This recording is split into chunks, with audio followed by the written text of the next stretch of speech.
नमस्कार दोस्तों, स्वागत है आपका हमारे चैनल में। आज के इस वीडियो में हम समझेंगे कि सोलर पैनल को किस डायरेक्शन में रखना चाहिए और क्या एंगल होना चाहिए विद रिस्पेक्ट टू हॉरिजॉन्टल, ताकि जो सनलाइट है वो अच्छे से हमारे सोलर पैनल्स पे पड़ सके और हमारे इलेक्ट्रिकल अप्लायंसेस इफेक्टिवली रन कर सके। चलिए आइए समझते हैं। एक्चुअली इस चीज़ को भी लेके है तो ये एक बेसिक कॉन्सेप्ट, बट इस चीज़ को भी लेके काफ़ी लोगों में कन्फ्यूजन है कि क्या डायरेक्शन होनी चाहिए और क्या एंगल होना चाहिए। चलिए आइए समझते हैं इसको। जो तीन चीज़ों पे ये डिपेंड करता है। जो पहली चीज़ है वो है आपका हेमिस्फेयर, दूसरा लैटिट्यूड और तीसरा डेक्लिनेशन एंगल। चलिए स्टेप बाय स्टेप इसको अंडरस्टैंड करते हैं। सबसे पहले समझते हैं हेमिस्फेयर। दोस्तों, जो हमारी अर्थ है वो लाइन ऑफ इक्वेटर उसको दो हेमिस्फेयर में डिवाइड कर रही है, बराबर हेमिस्फेयर में। ऊपर वाले को बोलते हैं नॉर्दर्न हेमिस्फेयर और नीचे वाले को बोलते हैं सदर्न हेमिस्फेयर।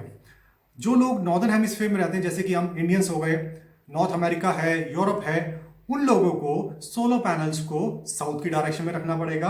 और जो लोग सदर्न हेमिस्फेयर में रहते हैं, जैसे ऑस्ट्रेलियंस, अफ्रीका का काफ़ी हिस्सा है, साउथ अमेरिका, इन लोगों को अपने सोलर पैनल्स को नॉर्थ की डायरेक्शन में रखना पड़ेगा। I hope it is clear.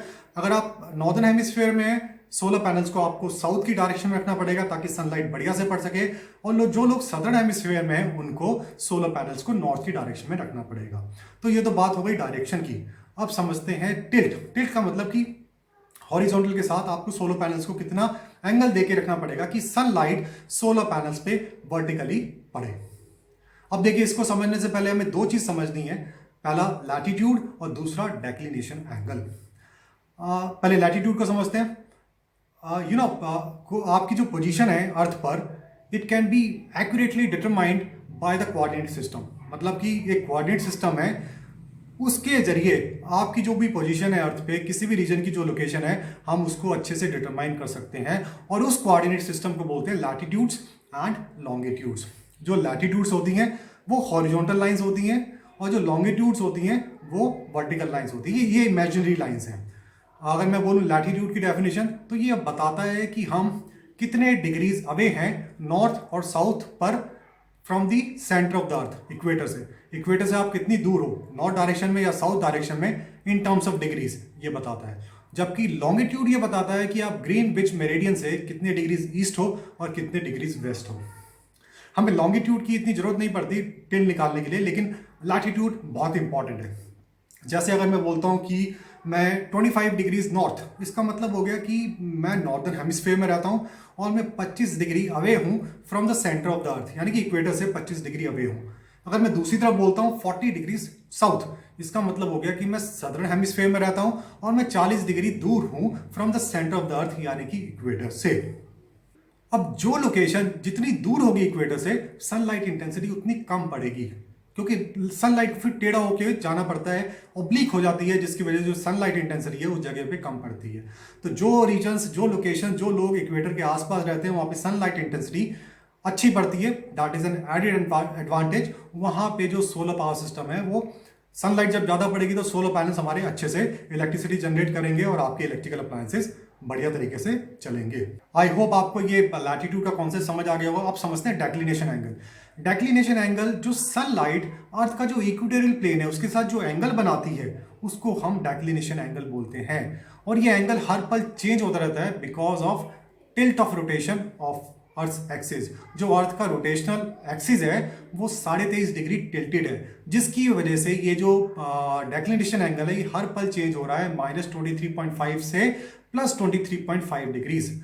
अगर अर्थ के एक्सिस में टिल्ट नहीं होता तो हमारा काम बहुत आसान हो जाता। अगर जैसे मैं बोलता कि मैं 25 डिग्रीज नॉर्थ में रहता हूँ, तो मुझे पता हूँ क्या करना पड़ता, सिर्फ अपने सोलर पैनल्स को साउथ की तरफ रखना पड़ता और उसे टिल्ट देना पड़ता 25 डिग्रीज। अगर मैं 40 डिग्री नॉर्थ में होता तो मुझे साउथ की तरफ फेस करना पड़ता और 40 डिग्री का टिल्ट देना पड़ता। उसी तरह सदर्न हेमिस्फीयर में भी ऐसे ही होता, लेकिन अर्थ के रोटेशनल टिल्ट की वजह से हमें अपने सोलर पैनल्स को टिल्ट जो है उसका है हर पल चेंज करते रहना पड़ेगा। चलो मैं आपको अच्छे से एक्सप्लेन करता हूं। देखिए, जो ये डेक्लिनेशन एंगल है ये हर पल चेंज हो रहा है, ये हमें भी पता लगा। समर सॉलिस्टिस और विंटर सॉलिस्टिस। समर सॉलिस्टिस ये जून 20 से जून 22 के बीच में समर सॉलिस्टिस कहलाता है। उसके बाद दिन छोटे होने स्टार्ट हो जाते हैं। और विंटर सॉलिस्टिस दिसंबर 20 दिसंबर 22 के बीच में विंटर सोलिस्टिस होता है, जिस दिन सबसे छोटा दिन होता है, उसके बाद दिन बड़े होने स्टार्ट हो जाते हैं। तो इस टाइम पे क्या होता है, जो सन रेज है इक्वेटोरियल प्लेन के साथ 23.5 डिग्री के एंगल बनाती हैं, जबकि ऑटम और स्प्रिंग सीजन में जो सन रेज हैं वो इक्वेटोरियल प्लेन के साथ 0 डिग्री बनाती हैं, और बाकी टाइम ये जो एंगल है ये चेंज होता रहता है, यानी कि मैक्सिमम एंगल ±23.5 और स्प्रिंग और ऑटम में 0 डिग्री।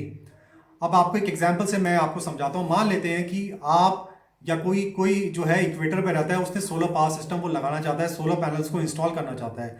उसने ये डिसीजन लिया ऑटम में, जब जो अर्थ का जो इक्वेटोरियल प्लेन है सनलाइट के साथ 0 डिग्री एंगल बना रहा है। तो जो सोलर इंस्टॉलर है उसने क्या किया, सोलर पैनल्स को बिल्कुल फ्लैट रख दिया, क्योंकि उस टाइम पे जो सनलाइट थी बिल्कुल परपेंडिकुलर पड़ रही थी सोलर पैनल्स पे, बिकॉज जो अर्थ का इक्वेटोरियल प्लेन है सनलाइट के साथ 0 डिग्री एंगल बना रहा है। तो अगर आपने सोलर पैनल्स को बिल्कुल फ्लैट रख दोगे तो सनलाइट बिल्कुल परपेंडिकुलर पड़ेगी सोलर पैनल्स पर।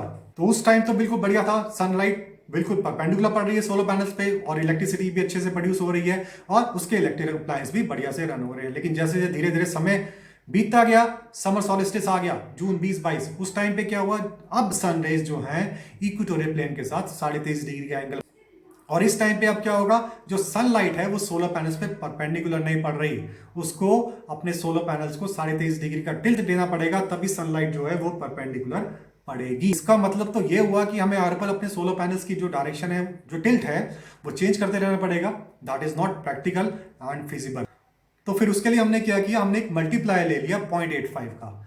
जो भी आपका लैटिट्यूड होगा उसको इस वैल्यू से मल्टीप्लाई कर दीजिए, और जो भी वैल्यू आएगी वो टिल्ट होगा हमारे सोलर पैनल्स का।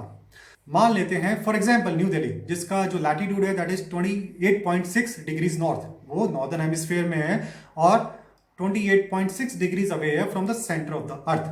तो उसके लिए अगर हमें सोलर पैनल्स लगाने हैं न्यू दिल्ली में, तो हमें कितना टिल्ट देना पड़ेगा, इस वैल्यू को 28.6 को आप 0.85 से मल्टीप्लाई कर दीजिए, जो कि लगभग आती है 24.31 डिग्रीज। तो आपको क्या करना पड़ेगा, आप अपने पैनल्स को साउथ की डायरेक्शन में रखोगे, क्योंकि दिल्ली नॉर्दर्न हेमिस्फीयर में है, और उसको टिल्ट दोगे आप 24.31 डिग्रीज का। और ये जो 0.85 का जो मल्टीप्लायर है, ये 50 डिग्रीज लैटिट्यूड, 50 डिग्रीज नॉर्थ और 50 डिग्री साउथ तक ये अच्छे से काम करता है। तो आई होप आपको ये समझ आ गया होगा सारा, कि किस तरीके से आपको अपने सोलर पैनल्स को डायरेक्शन देनी है और कितना टिल्ट एंगल आपको देना पड़ेगा। ये तो अभी के लिए इतना ही। अगर आप चाहते हो कि मैं आपके लिए और इंटरेस्टिंग वीडियो लेके आऊं, आप प्लीज सब्सक्राइब करें हमारे चैनल को और अपने दोस्तों के साथ शेयर करें। Till then, goodbye, thank you and have a nice day.